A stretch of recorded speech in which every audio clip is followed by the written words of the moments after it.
Hello, everybody. Some of you might have been staying since the previous webinar, but whoever has joined after the break, you're very welcome to the second webinar in the series, Navigating the Future of Land Monitoring.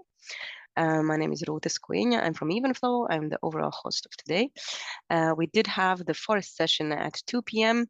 The recording will be available, and now we will start with the agriculture session. So all of the recordings and presentations will be available at the end of the week. But likewise for today and for Wednesday when we have the other webinars. The aim is to showcase the prototypes, the various outputs that we've been working on in a consortium of 11 members, but also to gather your feedback. So as a reminder, rules of the day, really do not hesitate to ask your questions, provide your views through the chat, throughout the presentations or even before, and with Mentimeter whenever we ask.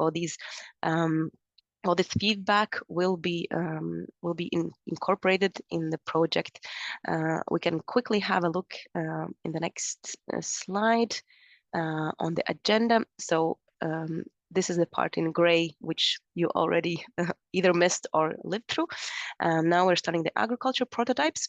There will be 3 prototypes presented in detail. After each of them will be a very quick interaction session. And at the end, more detailed question and answer session. We aim to stick to this hour, but we will start first with a bit of an introduction, giving the overall policy and user feedback. But before we do that, we did have a more thorough introduction in the yes, it's the next on the EvoLand project in the first session. But if you want to have a look at EvoLand now, this is where we are. So we've done half of the project, a bit more, and we will enter the second phase now. We're entering the second phase now with gathering requirements, and then there will be more work on prototypes and methods that are empowering these prototypes. There will be the public results portal, which will be delivered at the latest in October 2025. But before that, you have the chance to have a sneak peek in how far things are at the moment, and give your feedback and guidance, which we will be greatly appreciate to have for the future. Do use please Mentimeter. And there is this is the question that some of you might have already answered. So in case you do not have the possibility to answer it again, that is normal. But you should go to menti.com and use the code that is written there, the 87110251, to answer this question and any other questions. Most of the questions are either open-ended or multiple choice. Sometimes you can, most of the time, I think you can choose more than one option, like the case here. So thank you, everybody who's filling it out now. I see that some of you have decided to do it, so thanks a lot. We see that we have a lot of EO experts, but also the other category who do not find themselves either in the policy expert or the CLMS user role. So thank you for this, and we'll move to the next question, which we also reiterate a few times, which is that Mentimeter overall is anonymous, but in case you're fine with not having anonymous answers, please provide your either name or email or both as an answers to this question. They will not be seen at the moment, so don't worry, but they will be in our records, and we will be able to pin the different answers that you give to your potentially role and your point of view. So that can be helpful for us. Thank you a lot. With this, I will pass the floor to Phil Howard from Evenflow, who will provide a brief introduction in what we have gathered so far around policies and user feedback for agriculture. So and these will be the 3 prototypes presented later one by one today. So Phil, the floor is yours. Okay, thank you, Ruta. Can I get the next slide, please?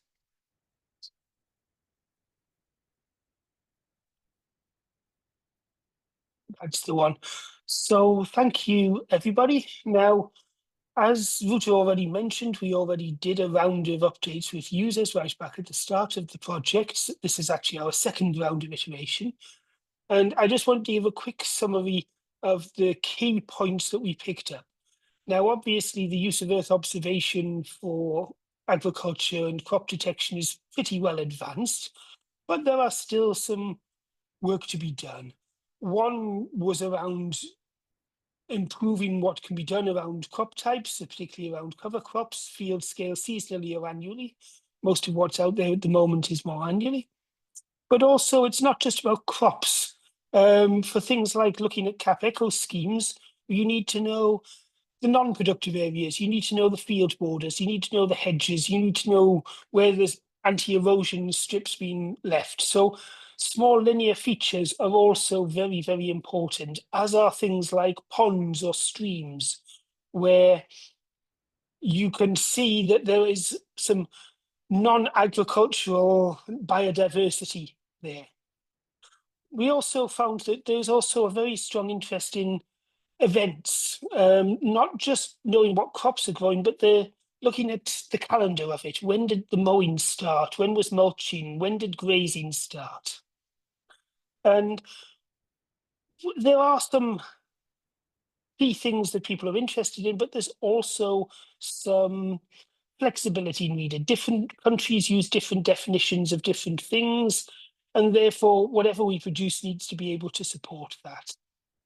We then have a standard one, the annual land use land cover assessment, where we need to look at the key trends over time, but also maybe looking at near real time assessment, improving on what's been done. And then there's crop biomass and crop residue. Again, this is a lot about the environmental impacts. What are the residues once the crop has been harvested? And a general point that actually came across everything that CLMS does is around the consistency, stability, and reliability of data streams. People want to be able to trust these, and they want to be able to look at long-term trends before they're willing to commit to using them. So with this in mind, we've chosen 3 prototypes. One is around cover crop type mapping, one is around Cropland grassland GPP monitoring, and one is around small landscape features. You can see where they map to the different policy areas. So of course, all of these are agriculture, that's why we've put them here, but they also have impact on soil policy, on LULUCF, and on biodiversity. So we'll present each of these 3 in turns. There will be opportunity for questions. Please put them in the chat. And we will also be asking you questions at the end of each one. So with that, I will turn over to Matilda DeVroy from Vito for the first of these on cover crop type mapping. Thank you, Phil. Yes, so hi, I am Mathilde de Vroey from Vito, and I will present you the first candidate prototype of the agricultural domain, which is cover crop type mapping. So first, a bit of definitions and background. Cover crops are generally grown between main crop seasons when the soil would otherwise remain bare, and their main purpose is enhancing and protecting the soil rather than harvest and production. Cover crops mitigate soil erosion, they reduce nutrient leaching, and they increase soil organic matter and provide natural fertilization. And the implementation of cover crops is recognized as a key sustainable agricultural practice under the Common Agricultural Policy, and therefore it requires effective monitoring. Now, in the new high-resolution Copernicus land monitoring service on vegetated land cover characteristics, so HRL-VLCC, there are some layers which provide information on the occurrence, the emergence date, and the duration of secondary crops. So the goal of this candidate prototype is to build on that and go one step further and distinguish cover crop types. Yes, so cover crop type mapping comes with some particular specific challenges, such as the limited access to reference data, the higher risk of snow and cloud interference during the winter season, and the limited separability due to a very similar phenological patterns among different cover crop types and among mixes which are often used for cover crops. So to tackle this separability issue and try to reach the highest possible thematic detail, and while maintaining a reasonable mapping accuracy, we propose this hierarchical cover crop typology, which groups crops first by plant family and then by more morphological and compositional aspects. And of course, it is also important to differentiate actual cover crops from main season winter crops, which could be grown in the same period. On this graph, you can see some average NDVI time series of different families of cover crops. And you can already see on this graph that, well, their phenological patterns are pretty similar. So yeah, it's hard to differentiate them. So for now, we are focusing on a higher level, and we are differentiating morphological groups of cover crops, so the grass-like, the leaf-rich, and then the mixes of seeds. And of course, yeah, the winter cereals, which are apart. So very briefly, this is our workflow for cover crop type mapping. We are using the existing information available in the HRL VLCC products to locate parcels with cover crops and derive their seasonality. And we built a reference data set using information available in the LPIS of Flanders, Belgium, so which includes parcel-based information on secondary crop types. Then Sentinel-2 features were extracted per parcel using OpenEO. And with this data set, we were able to train a CatBoost model, classification model, which was then used to produce the final cover crop type map. So this is the results of phase 1. We generated a cover crop type map for 2021 for this area, which covers parts of Belgium. This map differentiates two groups of cover crops, namely the grass-like, which includes oats, rye, but also legumes, and then the leaf-rich, which includes mostly brassicas such as mustard and oilseed, and the mixed seed mixes. This first demo map was validated with an overall accuracy of 66%, but in this first version, the model also differentiates winter crops, while since the demo we have been able to filter out these winter crops using additional layers from the HRL VLCC. And doing that, we could differentiate just these two cover crop groups with a higher overall accuracy of 80.7%. Yeah, so that's where we are now. So to wrap up, yeah, where we are, what's the status, and what are the next steps? At this stage, the model is able to differentiate two groups of cover crops based on Sentinel-2 NDVI time series with an overall accuracy of 80.7%. And we covered part of Belgium for 1 year.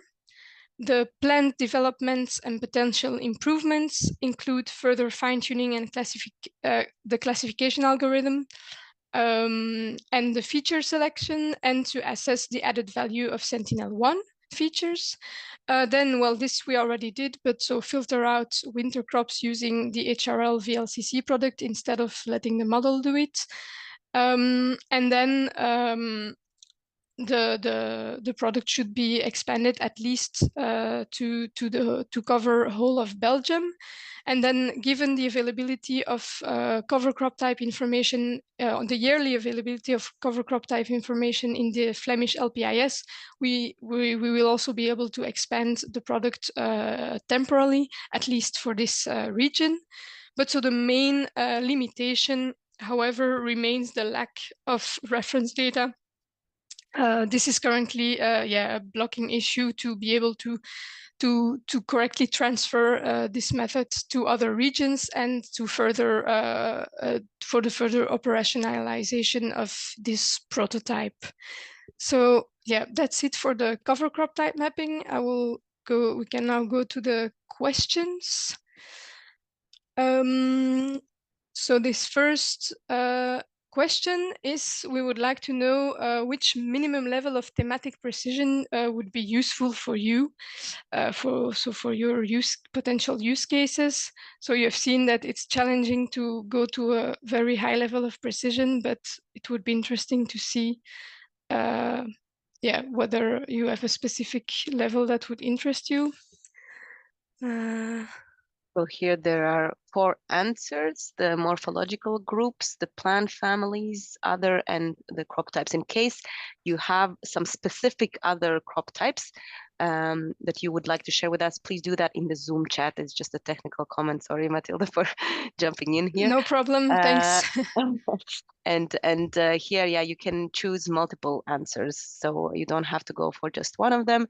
And as a reminder from the start, so go to menti.com and use the code 87110251, or there's a link in the chat as well. Yeah, if you use the same device, then you should be already connected from before. But so yeah, do not hesitate to. Thanks, we have already 7 answers. That's great. Seems to be 2 winners. But yeah, if you have some other ideas, do write in the chat. That's helpful as well. Yes. Just while we're waiting as well, I'll just remind everybody that if you have any general questions, please put them in the chat. We will take any urgent questions after each of the prototype, but then there'll also be a more general session for Q&A towards the end of the webinar. I guess we leave this open for a minute or so. It seems to have stuck on 4 and 4. So maybe if we move forward, because I think the poll will still be open even when we move forward. So yes, I believe that was the end of your presentation, Matilda, and correct. that we are now passing over to Casper.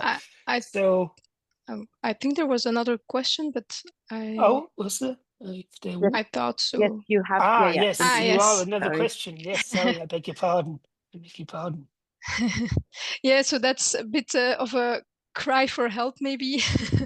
That our main limitation is indeed we don't have enough reference data, and it's really hard to collect them ourselves. Of course, we have this really great data sets here in Flanders, in Belgium, but for other regions, we are desperately looking for other sources of reference data. So if you have know of any, please share it with us. It can be through this, or you can always contact us directly.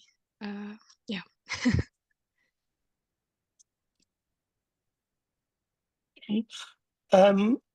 think perhaps we'll leave this one open in the background while we proceed with the webinar, just for the sake of time.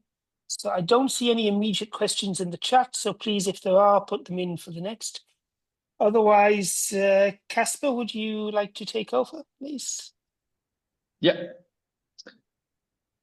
Okay. So let me try again.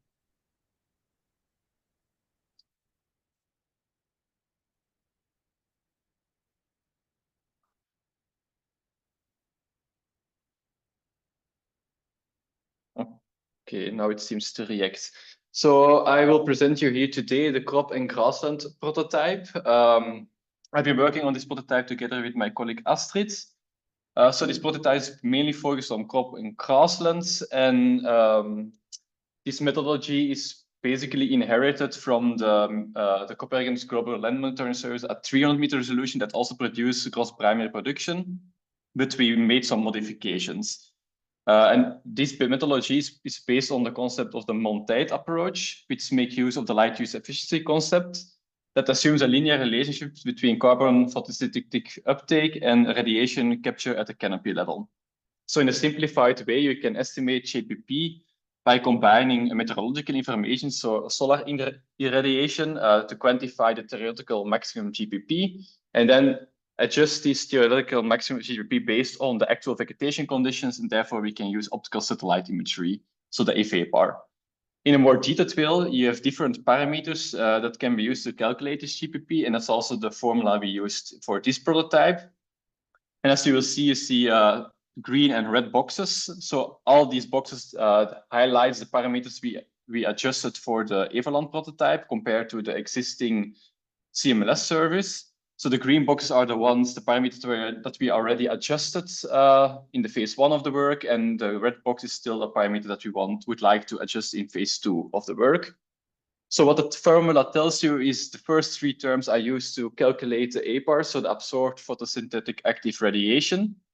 And that makes use of meteorological data, so the solar radiation and APAR data derived from Sentinel-2 in this case. Then we have a second component that is used to translate this absorbed photosynthetic radiation into actual plant GPP increase. And for these several terms I used. This first one is the light use efficiency term, which defines the maximum light use efficiency under optimal conditions. And this factor we calibrated that specifically for crop and grasslands. Then another term is a temperature dependency term, because not every crop is the most productive at a certain temperature. So it's crop dependent, and especially depending on the C3, C4 crops. So we also adjusted that specifically for C3, C4 crops. Then we have also another term which is related to the CO2 content in the atmosphere, and also made that term year specific. And then the last term, like I mentioned, we are still working on it. And that last term is a residual term that is used to account for all the effects that are not yet included in the formula. And especially the most important one will be there, the drought impact that is not yet fully accounted for into the model. So that's something we are working on at the moment. So the relevance of this prototype to the CLMS, like I already mentioned, we try to improve the existing GPP model at 300-meter resolution by chasing a few things. One of the first things, that's the most important one, is that we use now Sentinel-2 to calculate GPP. So moving from 300-meter to 10-meter resolution. We also recalibrated and optimized the GPP production for crop and grasslands, and try to also overcome some existing limitations into the GPP model, which includes the impact of drought stress, which we are working on, and also adopt a C3, C4 crop temperature dependency in the formula. This ongoing work is also linked with other CLMS services that are being developed.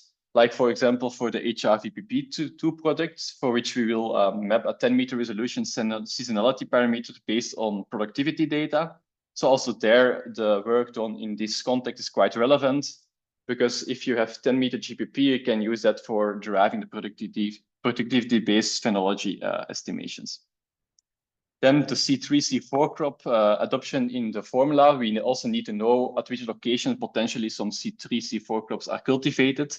And for this, we can use the HRL VSTC crop type layer that provides yearly updates from 2017 onwards at the European level about the crop types. So that's also a data set we can use for that. Okay, next slide. Yeah. So we also applied that prototype on one tile located in Belgium for 1 year, 2022. And we compared it to the Cyclops 300-meter version. And as you can see here, you see already some clear spatial differences between both versions. So the 300-meter version shows much more spatial patterns compared to the 300-meter version. And as you will notice, you have some white boxes in the 10-meter version, but it's just because we only focus on crop and grassland locations, so not any other land cover types. Also, I have a zoomed in view of the differences. So here you have an agriculture area in Belgium. And you will notice now that based on the 10-meter resolution, you will be able to see field-specific differences in GPP, which is not clearly possible at the 300-meter version product. Yeah. Also, to check the quality and the robustness of this prototype, we did a few validation checks. And one of them is to check the consistency with the existing CLMS service at 300-meter. And for this, we took random samples across Europe of 1 by 1 kilometer and calculated the mean GPP within this bounding box and compared both data sets with each other. And that's what you see here on the right-hand side, so the output graph. So overall, we noticed a quite good consistency between both data sets with an R-squared of 0.93. And what we notice is that the 10-meter GPP has a slightly higher offset, but that can be due to the resolution differences and also the adjustments we make in the formula. But overall, yeah, at the first sight, it are promising results.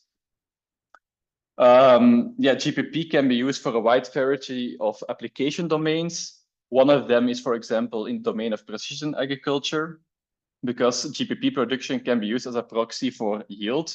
So for yield estimation models, it can be relevant input.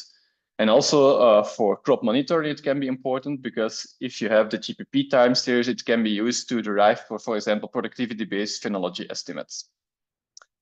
And then finally, for LULUCF, it's also quite important to have some information about carbon sequestration, and yeah, GPP can provide some relevant input within this respect. Then finally, about the outlook, what we're still planning to do within EvoLand. So like I mentioned, we will try to parameterize the last parameter in the formula, and which will mainly focus on including a water stress component into the formula, meaning that during pronounced period of drought, the GPP estimates will be improved. And if time permits, we will also look to other environmental relevant conditions that can have an impact on GPP. About the crop grassland focus, so now we first use world cover to mask our prototype on crop and grassland locations. But in the next phase, we will use the VLCC layers, including crop and grassland layers, which also are yearly updated at 10-meter resolution, and also use the crop type layer of VLCC for the C3, C4 differentiation. But at the time of phase one, VLCC was not yet publicly available, and we expect on the short term that this will become public available, and then we can use it. Okay, then I have 3 questions for you. I will start the first question. So the first question is to ask if the spatial resolution of 10 meters is sufficient for your intended use, and otherwise, please specify which resolution you want to use for your application. So it's an open question you can fill in.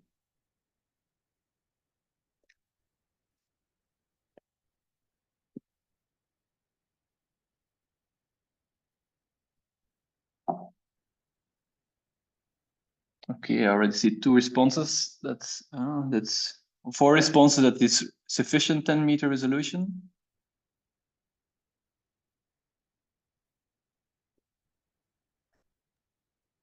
You can also at the same time ask for specific questions in the Zoom chat, just in case. So yeah.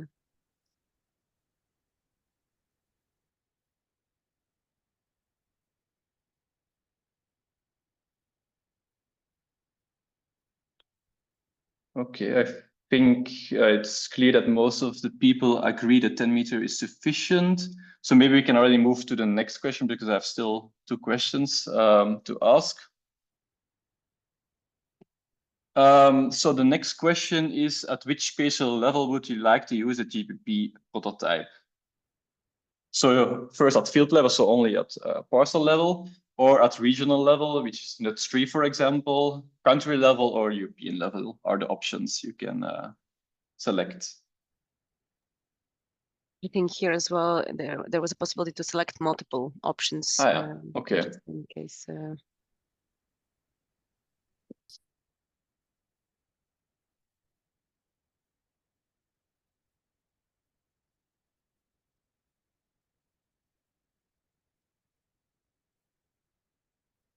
Okay. It seems that field level, national level are the most important ones at the moment.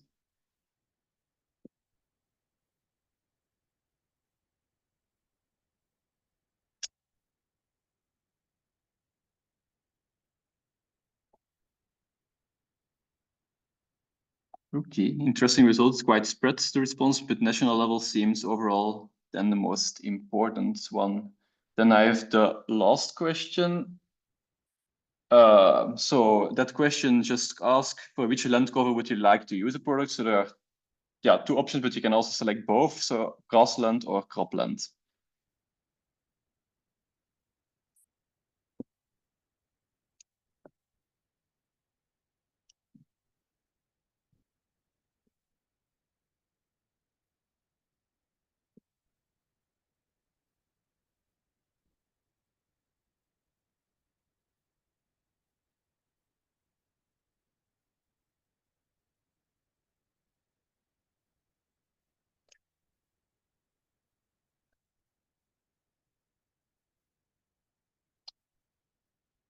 Okay. Yeah, seems that they're almost equally important, I think, based on the results. Then I think we can move on to the next speaker, which is Loic, I think. Yes, it is. Just before we move on, can I just remind everybody that we will have a Q&A session after the final presentation on small landscape features. Please put any questions into the chat. Other than that, Clark, please take it away. Thank you, Philip. So yeah, last prototype for today, small landscape feature, which is still part of the agricultural domain, but unlike my colleagues, we will not discuss about crops here, but mostly discuss about non-productive areas that are often located at crop boundaries, such as hedgerows or ditches, grass margin, that play some roles in rural erosion, but also can have a role in biodiversity as a shelter for fauna and flora, but also to connect fragmented habitats. So where do we start here is we start from the existing CLMS small woody feature product that maps outside forests, hedgerows, and patches of trees, but is limited to those woody features. And the objective of this prototype is to try to improve the spatial resolution of this existing product, which is 5 meter spatial resolution, but mostly to increase the different classes of landscape feature that can be mapped. Because the non-woody features, as I talked a bit about them earlier, play some similar role as a small woody feature for example, in climate change prediction, as a biological corridor, and so on. As those additional new landscape feature can be grass margin, ditches, or stone walls, for instance. So a few words about the methodology. We combine, in fact, two different approaches. First one is a legacy of the existing small woody feature product that relies on a supervised approach, where we can we can use existing reference data about the presence, absence of woody vegetation to map those small woody feature in a more accurate way when we compare to the existing product. This part of the approach is based on VHR dataset. But for the new classes that we want to include in this prototype, we switch to an unsupervised approach. So why is this choice? Mainly due to the lack of reference data that can be used to train different algorithm of classification. There is very few dataset indicating the location of grass margin or ditches, stone walls, for instance. So to try to map those new classes, we switch to this unsupervised approach based on Sentinel-2, where we apply a super resolution to bring the spatial resolution to 5 meter. And we use the characteristic of those additional new features that are mostly stable across the year to detect them. So on the next slide, we have some characteristic of this prototype. It is for now been tested over different test sites in Belgium, in Eastern Europe, and Spain. So regarding the woody classes, compared to the previous or existing small woody feature CLMS product, we are able to detect the woody vegetation with better outlines, better thematic accuracy, with less confusion errors. And regarding the new classes, we managed to capture them, but until now we are still facing the limitation that all of them are combined in one unique generic class of non-productive agricultural features. So on the right part of the screen, you can see examples of what the product looks like in comparison to the existing small woody feature. And you can see that on the middle illustration, we have the small woody feature that represents here some hedgerows and patches of trees. But the result of the EvoLand prototype show that in green we have the woody vegetation, but in orange or yellowish features that have been detected as non-woody, but also linear and non-productive. So in fact, here we have in the very center of the illustration a ditch that was erroneously mapped as a small woody feature in previous product, but now has been correctly mapped as a linear and non-productive feature that is non-woody.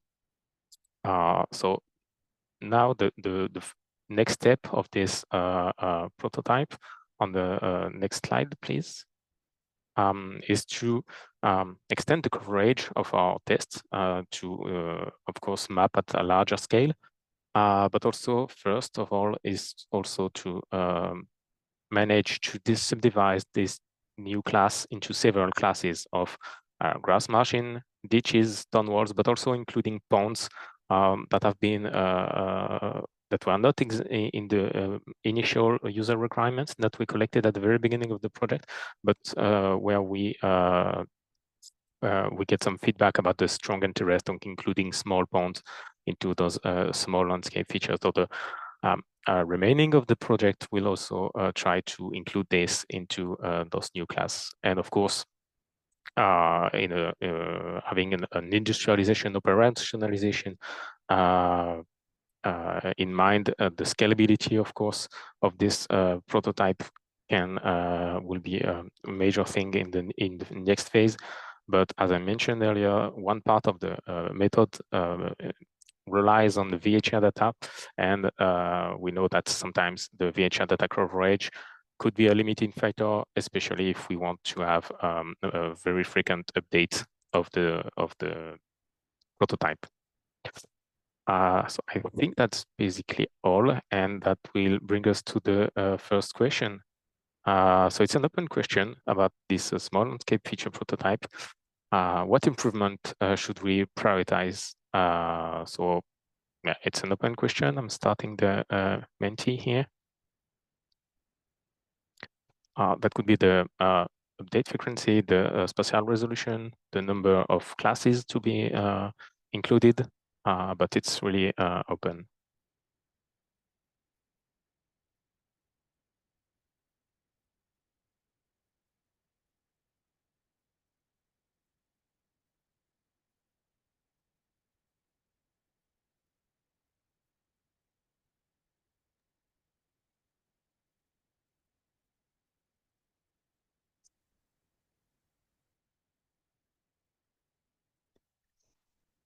Okay, so we have first answers that are coming. The change products, yeah, indeed, that's something we can try to look at it.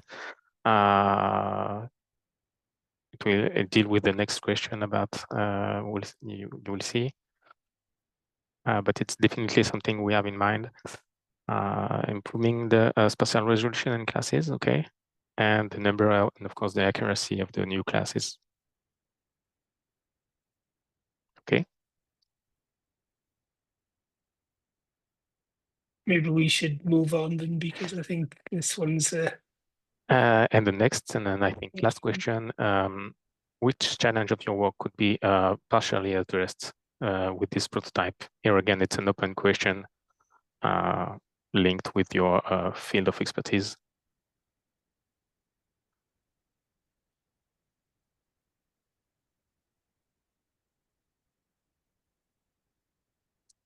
maybe just to add as well. I mean,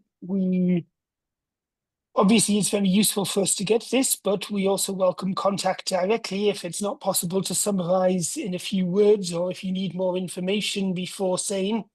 Ruta has, I believe, put the contact email for the project in the chat. So if you need to go into this a bit more detail, feel free to contact us. That is the whole objective of the exercise, is to reach out to more users, understand their needs, and understand what we should be doing with the remaining half of this project. So ecosystem accounting seems to be the only answer so far. Yeah. Right. Okay, thank you. Oh, no. We have There are some others. There are some others. Yes. Okay.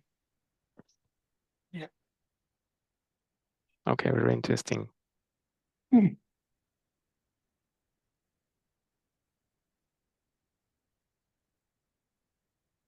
Okay. Do we have any more, or should we move on? I think it's the last I know question. giving people enough time now. Yeah. Okay, let's move on, maybe, because I think we also have a couple of general questions that we can take now. Yes, from now on, I think that all the speakers are still here around, so we really accept any comments or questions around any of the 3 prototypes. Okay. So, So while we're waiting for questions, maybe we can go to the general questions that we set up in Mentimeter. So this one, if you could start this. So we've presented these 3. We would like to understand, on a scale of 1 to 5, going from not relevant to extremely relevant, which of these are relevant to your work? And you can give a separate answer for each one.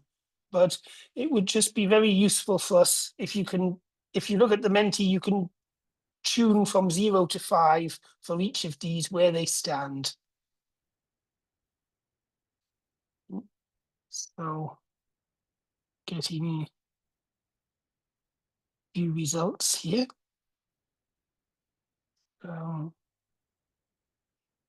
Any more? Okay. So it's a bit of an up and downing, but generally speaking, the small landscape features are also are the most popular. But if you look at the distribution, which is the color bars behind, you can see that there are some people, at least, for whom the cover crop type and the small landscape features are in fact extremely relevant. Whereas the cropland grassland seems to be less binary and more of a distribution. Interesting. So, but I mean, this is to be expected given that different people with different use cases are coming in. So, and then we do have one final question, I believe, which if we move on. So we have presented the improvements for land monitoring and agriculture that we felt were needed, that we felt were achievable. But what were you hoping to see today but didn't see today? What improvements do you still think are needed that were not presented today? So this is obviously maybe not so much for the project, because I'm not sure that we will be able to address it, but it's also important because we will give feedback for the future for others for the next steps. Now, while everybody is thinking about that, I'll also take a question from the chat, which is for Look for the small landscape features. So for small landscape features, how do you accommodate any, if any, different definitions of features between countries? Thank you for this question. The objective here is really to make something, a product that is as generic as possible, to avoid exactly to put some definition that could be a limiting factor from one country to another, and to yes, to bring something that is do not use any kind of rules of lengths, widths of features, and to have something that is really generic. So users in different countries can take this layer and apply their own rules to fill their own needs. Really, so we won't apply those kind of technical definition, except of course the location of the features that should be in agricultural areas and outside forest for the woody features. But except than that, we won't apply any specific restriction in terms of definition. Okay, I hope that answered the question. Just on the Mentimeter, I actually see on my Mentimeter that somebody has put open training data set. It doesn't seem to have come up in on the slides at the moment, but that has been highlighted, and open training data is one of these things that everybody keeps coming back to. So are there any further questions before we pass on? This is your chance to ask questions to the team. It's not your only chance. You're welcome to contact us offline as well. But if you have any questions, please use it. The time. Otherwise, if anybody from the presenters also wants to react to anything that's been said or to any of the results of the polls, feel free.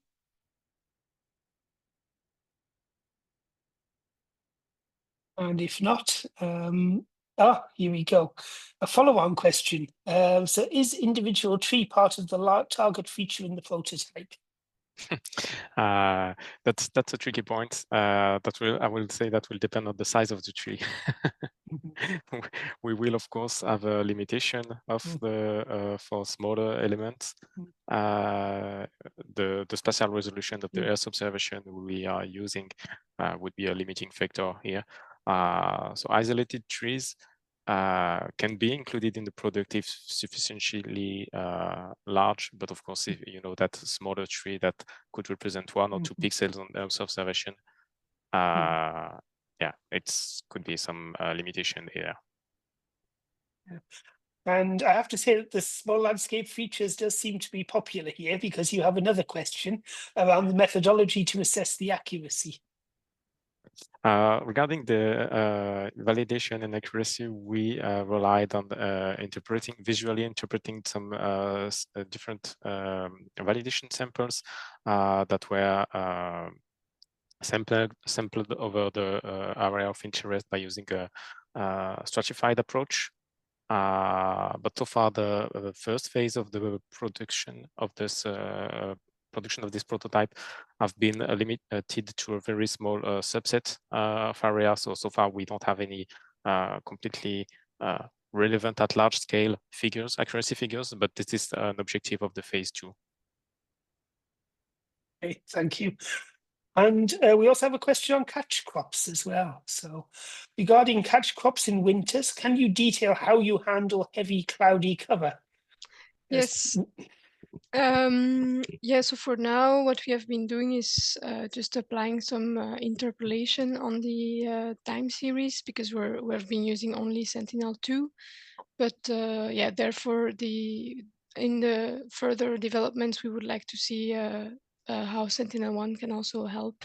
And also, we would like to use the CropSAR tool, which allows to make these NDVI time series from radar imagery from Sentinel-1. So yeah, but for now it's just interpolation, yeah, cloud masking and then interpolation of NDVI time series. Okay, thank you. That is the end of the questions, but I will leave it open just for a minute more until the just to give one last chance to ask questions, and if not, I will pass over to Ruta. So does anybody else want to bring up any last thoughts just while we wait see if we have a final question? We did get a final question. You see, and we didn't have to do the thoughts. How do you map features of possibly 1 to 2 meters wide with a 5-meter resolution? Yes, exactly. That's why I was mentioning that the spatial resolution of the Earth observation data will be a limiting factor to assess and to map features that are very small, especially very narrow. And we also try to stick to the 5-meter resolution, but it's the historical resolution of the small woody feature. But if we can improve it by using more precise Earth observation data, we will probably try to go below. It's true that improving the spatial resolution may only be the case for woody vegetation, as it will rely on VHR data. but the new classes will mostly rely on the Sentinel-2 time series with a super resolution. So we will stick to 5 meters, and hence why here we may have a limitation of mapping those very narrow grass margin or field, soil erosion strips or ditches or stone walls, for instance. Okay, thank you. In the meantime, I see that on the Mentimeter, nobody has come up with any further suggestions for other improvements in land monitoring and agriculture. So clearly we're covering everything. I'm sure if people will think of this offline, so please do feel free to follow us up offline. Okay, Ruta, I see no more questions. So I think we've given people enough time to ask it. So I will pass back to you. Thank you very much. Thank you, everybody. Really a big round of applause, which we forgot to do in the first part as well, but to Fabian, but as well to everybody presenting today in the second part. And everybody staying for the 2 hours or maybe less. So really, thanks a lot. The next webinar, in case you're interested, will be on urban prototypes and water and general land cover on Wednesday, starting from 2. It will be a bit shorter this time, so yeah, you can join either at 2 or at 2:45 for the water and general land cover. It's a different link, but normally you received both of the links in the email when you registered. So in case you change your mind and you want to join this one as well, do not hesitate. And yes, we are really looking forward to your feedback, and we will be distributing the recording, the slides, and as well, again, a questionnaire similar to today's for offline, let's say, use later on this week. So thanks again for everybody. Big round of applause for the whole team for preparing this, and see you soon. Thank you.